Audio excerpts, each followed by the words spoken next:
السلام عليكم ورحمة الله وبركاته. كسو دوادا جانل كنا إيه في الوناك ما أنتو حسن ميسانينا بحشان رخانينا وجيدان بحشان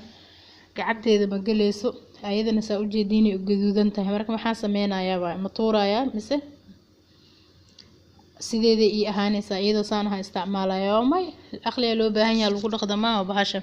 سان إيدو وقدودان وحمكو كرسان كرتدي marka maxaan sameeynaa asxaabi qolofta liinta ku dhaqanaa qolofta liinta marka isticmaalo faa'iido weyn ku jirto ma tuuraayo faa'iidooyinkeeda ka badanba okay ma tuura waa kana qolofta liinta ay soo isticmaalay biyeeda aga soo isticmaalo basbaaski waxa rab ku soo shubtaa inta had qobkeed dabka la saaray hal qaando oo shaambada alaabta lagu dhaqaa ku shubaaya waa qolofta liinta kaligeed liin dhanaan biyeeda ma ku jirto qolofta leewaay hal qaando oo shaambada alaabta lagu dhaqdo breelka aan ku shubay dabkaan u shidayaa ha iska karkarto waa u gaabinaa ha iska karkarto maanta dhan ha iska karkarto oo waa leexanaya waa daboolaya iyo daboolka xitaa soo gaduudka ugu faqo oo meeshaas dhan u hurto waa kana asxaabeysaan u karkareysaa ha ii karkarto ilaa muddo soo karkareysay waa kana hadda waa ka soo damiyay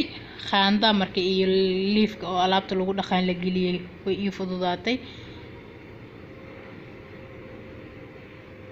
waa ka saawa ujeedaan dhaxdeeda sidee noqotay maasha Allah waaye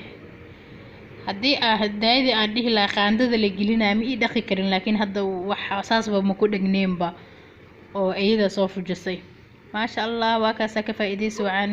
waa ujeedaan dhalo soo u noqdo dhaxdiisa maasha Allah wax kala ka soo baxaan ku dhahay kanaalka hadda ku cusubtahay subscribe videoga haduu ku cajabay like saar asxaabtaadana la wadaag. Assalaamu calaykum waraxmatullahi